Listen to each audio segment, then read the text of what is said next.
Gaur hasiko da Bilboko kalealdia. Larunbata bitarte, arte eszenikoak hartuko dituzte Bilboko kaleak. Euskal Herriko zein nazioarteko kale antzerki taldeak arituko dira. Deabru beltzak Hortzmuga eta Turutukupa taldeaz gain, Sarsa Teatre, Sublimati Corporation edo Zangudo Teatro izango dira kalealdian parte hartuko duten taldeetako batzuk.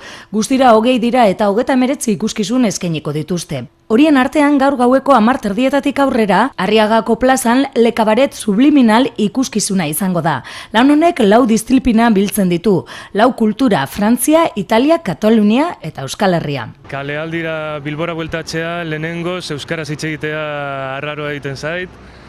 Beti ingelesez, frantsesez edo portugaldardez, italiarraz hitz egiten ari gara.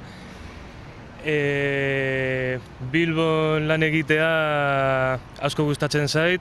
Azkenengo aldia duela 3-4 urte Vitorian izan zen, eta bestela ez dut hemen lan egin azkenengo 10 urtetan, gutxi gora bera. Akrobaziak, malabareak, dantza, beatbox eta kaskadak, ez dakit nola esaten den euskaraz, pailazoak egiten dituzten gauzak.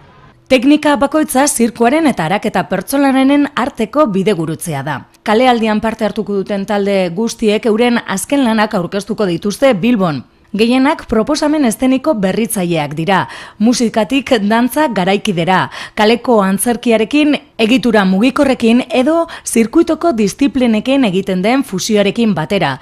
Akrobaziak eta txotxongiloak ere izango dira besteak beste.